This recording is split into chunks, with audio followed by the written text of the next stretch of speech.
Hey everyone, welcome to today's edition of One Single Story, where each day we tackle a single relevant question based on our Bible reading for that day. This week our reading has been around the book of John, and today I'm joined by Jay Rivenbark and Rexroad as we finish up our conversation this week with a question about John 14. John has a lot of famous passages. This passage gets quoted a lot at funerals, very, very frequently. And the older I've gotten, the more I've wondered why necessarily, because the context of it, it gets quoted that often. But there's a couple of things here one specific thing that I want to talk about. But he says, don't let your hearts, I'll read the most common part of it that we know. Don't let your hearts be troubled. Trust in God and trust also in me. There's more than enough room in my Father's home. If this were not so, I would have told you that would I have told you that I'm going to prepare a place for you? When everything is ready, I will come and get you so that you will always be with me where I am. And you know the way to where I'm going. No, we don't know, Lord, Thomas said. We have no idea where you're going, so how can we know the way? Jesus told him, I'm the way, the truth, and the life. No one can come to the Father except through me.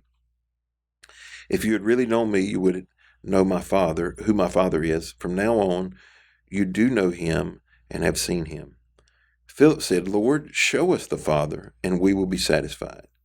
Jesus replied, have I been with you all this time, Phillip, yet you still don't know who I am? Anyone who has seen me has seen the Father, so why are you asking me to show him to you? Don't you believe that I am the Father and the Father is in me? And he goes on, the words I speak are not my own. Phillip says, show me the Father and we'll believe.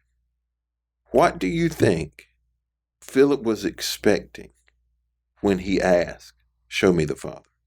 And I see Phillip being pretty much about like any one of us, that as we're growing and understanding something that we don't understand, that we actually literally want to see it.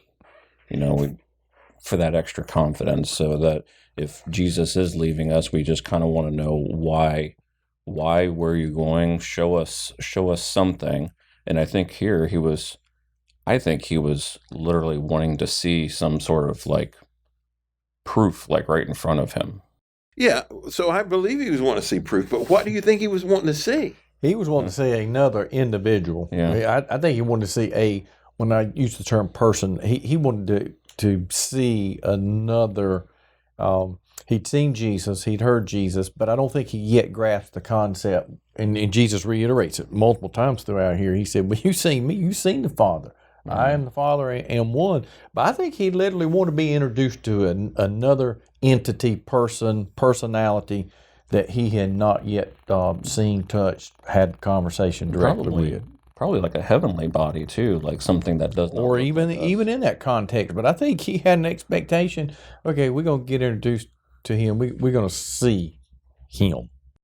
Yeah, I think that's what he's asking. I just don't know what he expected to see. Like sometimes you ask, have you ever asked a question, but you didn't know what you were asking? Yeah, you don't understand even the context or what the answer may be, and whether he thought he was going to see him in a form like Jesus was, or whether it's just glorious supernatural thing. Mm-hmm. But I believe he had an expectation. I'm going to see something, someone, some shape, form, fashion, or way that I've not to this point. Is this though any different than Moses' request? I don't think. Well, there's some similarities. I think the differences are, it appears, based on my recollection of the Old Testament passages there, that God communed with Moses directly, and he wanted to see him.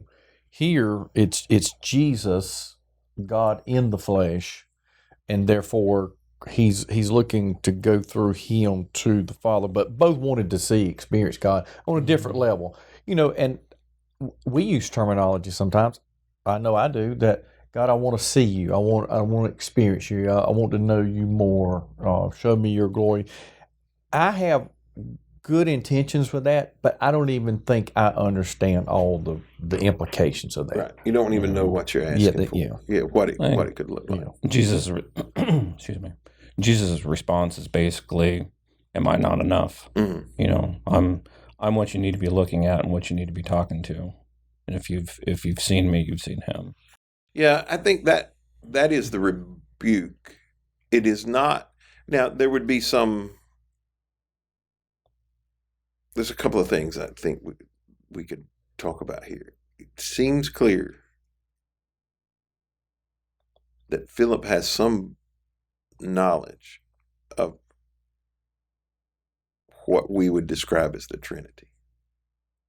Because if the Messiah is in front of him, the Son of God, he's asking for the Father, and we do see that play out. We hear the voice of God when Jesus gets baptized. We see the Holy Spirit in the form of a dove coming down on Jesus, so we see that. I don't know what he was expecting, but there's two pieces of this. One, I think Jesus is addressing his lack of faith and unbelief. You use the words, "Am I not enough?" You've seen the Father, you've seen me. But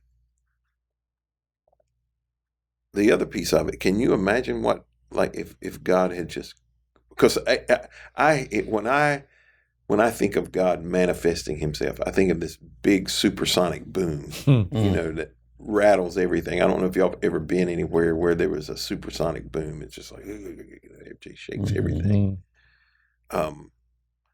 And as a matter of fact, recently I was in Toronto, and the Navy, what are the Navy planes? Blue Angels? Yeah. They were there for a show in Toronto. I didn't even realize they went out of the country to do shows. And the only reason because they flew over. And when they fly over, especially at a low altitude, you get them before you get the sound, because they're faster than the sound. It's like, boom, kind of thing. And when I see that, that's what I think of. If God showed up, and Jay, you said we ask for your presence and your glory. I want it, but I'm also scared of it.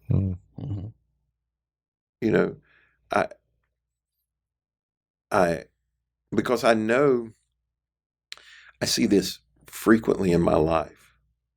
I know that when I get this, it also is going to bring the evil side, the bad things that come along with it, and I'm not typically verbally like, man, I'm afraid, but sometimes when things are going in a particular good direction, you just know, with beyond a shadow of a doubt, that the enemy is going to show up as well. And Jesus says, he'll say in other places, you don't even know what you're asking for. Not about this, but you don't know what you're asking for, because what you're asking for also brings with it suffering and pain and heartache and sacrifice and crucifixion, death, to some things. And I don't think Philip realized what he's asking for, frankly, because if God does show up, when you experience the supernatural power of God, you can better believe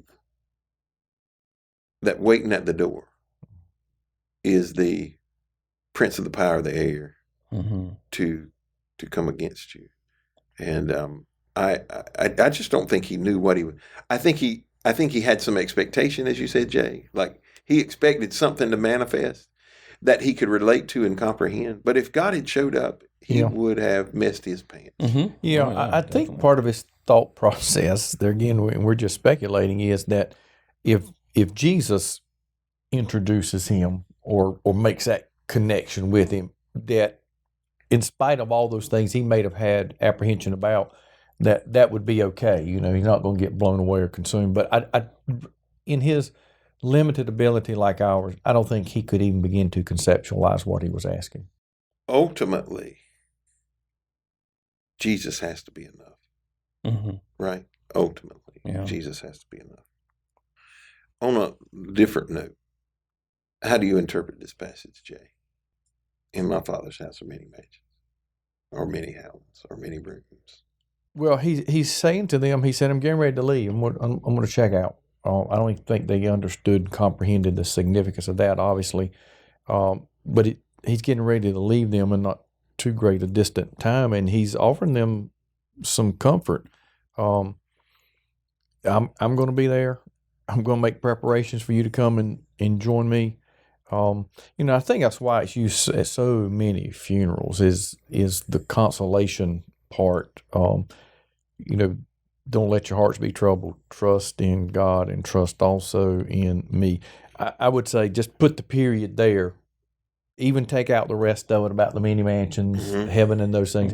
If we could just get to that part right there, where we could live, don't let your hearts be troubled. Trust in God and trust in me. The rest of it will take care of itself. I think you see Jesus not only providing for us here, but preparing and providing for us in the future. So even when we leave this earth, because even if you have studied the Bible all of your life, we still really don't know what heaven is going to be like. We have bits and pieces that we can see, but I think he's giving us that confidence to know that there is something else to come. I'm going to prepare the person standing in front of you. I'm telling you right now that there's going to be a place that you're going to go, and I'm actually going to provide in that location, place to live, food, if we even eat, I don't know, but I'm going to go and provide a place for you. I got to be honest, I take some consolation and almost humor out of verse 5, though when Jesus finished up verse 4, and you know the way where I'm going, and Tom said, "No, we don't know. No, we don't. No, I need some more information Give here. me some GPS. That's right. You got to give What's me a your little coordinates? Give me a little more insight to what you're talking about, because I don't know. And but I think what I think I like about that verse though is, and I think you've used this term previously. It's okay to ask God questions as long as we don't question God, and there's a difference. And I think this was honest genuineness here. Saying, "Wait a minute, no, you just threw out something. No, I need a better handle on that. You got to give me a little bit more than that." And I would also say that it gives us some permission, because they had seen and heard everything he had done, and they still had questions. Sure. Yeah. We don't even have that privilege. That's right. I mean, not in the physical form. To walk with him, be with him, spend all that time with him. And it's okay to go, man, I don't even understand this. I don't even know this. I don't know. What are you talking about, Lord? Well, thank you for joining us today on this edition of One Single Story. We hope you'll be back next week as we have a conversation around the book of Acts.